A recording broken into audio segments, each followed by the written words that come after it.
At the dawn of 2008, Kenya was on the edge of civil war. I saw people's head cut down, I saw people killed. I saw even women crying. Their children have been put into sewage, to die there. I failed to understand what crime has the child committed towards the democracy of this country. Elections which saw Mwai Kibaki safeguard his presidency were perceived to have been rigged.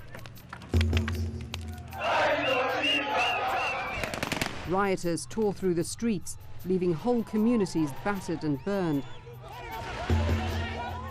setting tribe against tribe in a spiral of attacks and reprisals, suppressed by police with tear gas and bullets.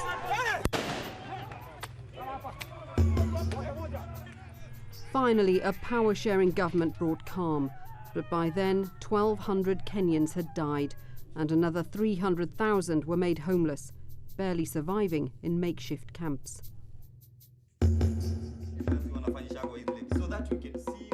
But amidst the mayhem, a group of aspiring young journalists took up cameras instead of knives.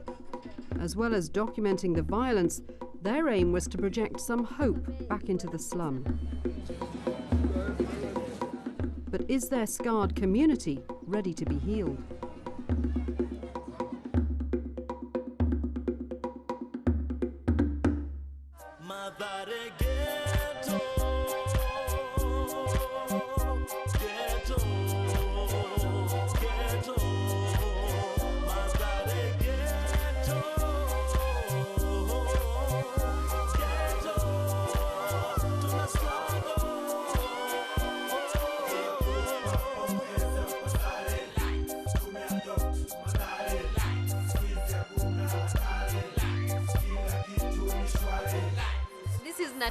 BENSON KAMAU.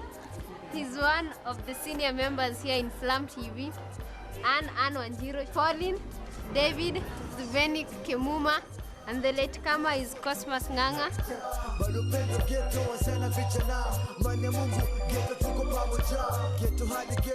Slum TV is a volunteer film project helped by well-wishers from other countries, run on a shoestring from a room in Nairobi's Mathare slum.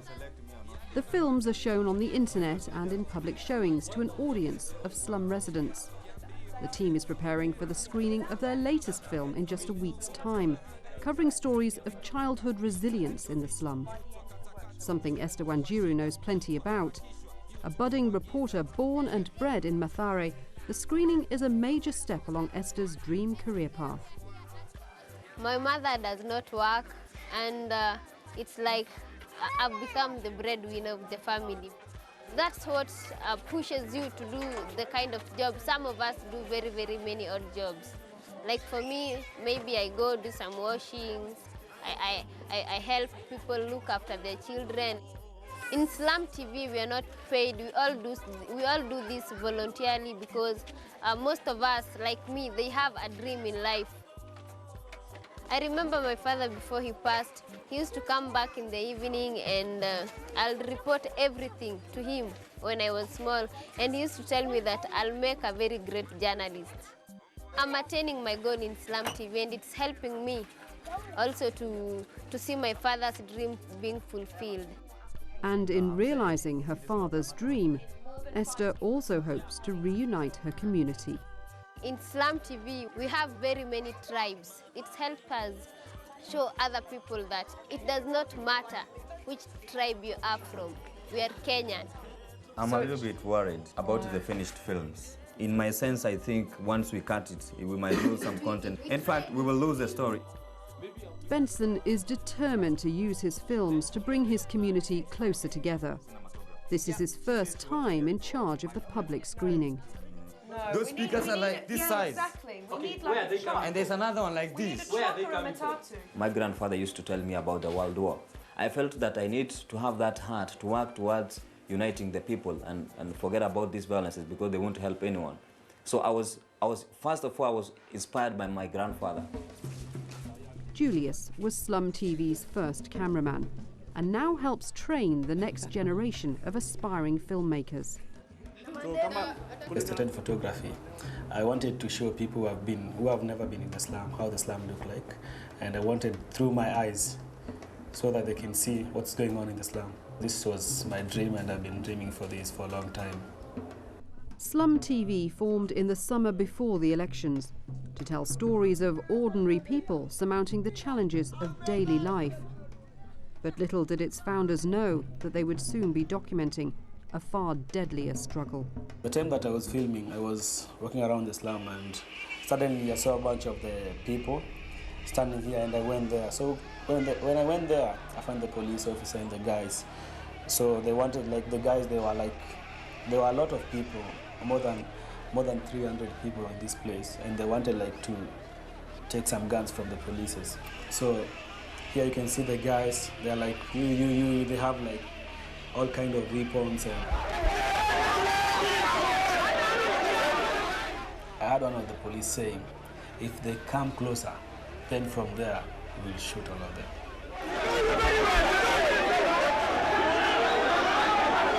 I found myself in the middle, between them and between the police. So that's the time that I took, like, 4 steps back. And then here, the shooting started.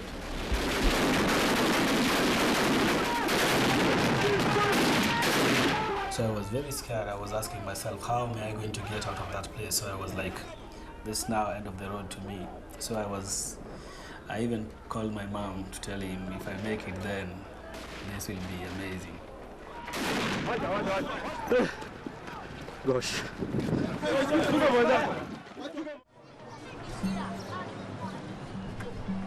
To the outside world, Kenya's post-election violence appeared to explode with no warning. Yet the warning signs were there.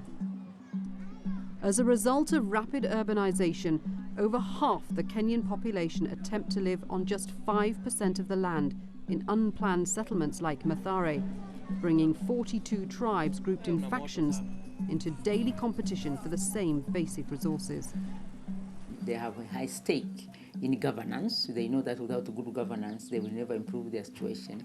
Misunderstanding can easily lead to violence, and that's what happened. Tribal leaders saw the elections as the long-awaited opportunity to gain the political upper hand and control of resources. And so Mathare was split down the middle as people retreated into tribal enclaves. This place was the dividing line. This side for the PNU people, Kikuyu, Kamba and Kisi tribes. Then, from this post, going to the other side was for the ODM, the Luo, the Luyas and Nandis. You were risking your life if you crossed over. It's a wonder that there is no dividing line now and people are staying together again. It's a miracle. In a community where 60% of the population is under 30 years of age, the pressure on young men to join the fighting was intense. Residents estimate every third male took up weapons. The ensuing horrors are now imprinted in the minds of witnesses like Julius. I was going to do my work, to film as usual, and taking photographs as well. So the time that I was working, suddenly I saw something in a black trouser, and then I decided to go and open it to see what it is. So it was crazy for me. I found it's a hand, a human being hand. The hand has a watch by that time, and then the watch was going. So I was like asking myself, the watch is still going, but the hand is dead.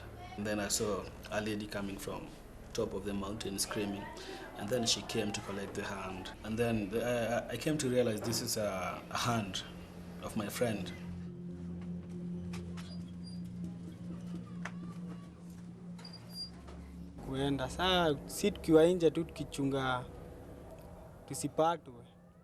That day we were guarding our houses not to be torched. We were confronted, but we weren't armed, and my friends ran back, but I was in front. There were 17 of them raping a woman. I threw stones at them to make them stop, but I didn't see 3 of them hiding in a corner. They went for my head with a machete. I put my arm out to protect my head, and they chopped it off. But God gave me the strength to run to the airbase, where they rushed me to Kenyatta Hospital. I stayed there for a month without treatment. In an instant, Eric's life was transformed. Kwa mwaka nilikuwa naenda I used to travel to Kisumu as a DJ, make some money, come back and help my mother. But now she's in the camp, I've become a beggar and my friends chip in with rent. So life has changed a lot. I've become like a child.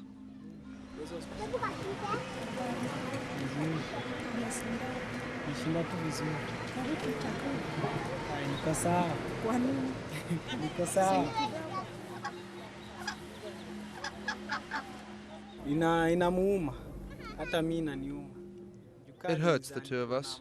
She gave birth to me with her hand. Now I don't have one. She asked me to take her my picture when I used to have 2 arms. I look at this and feel bad. I was okay.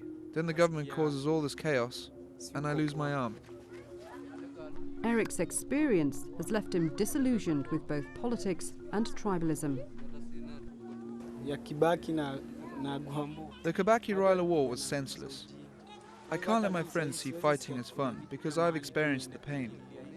I've never cried before, but I did then.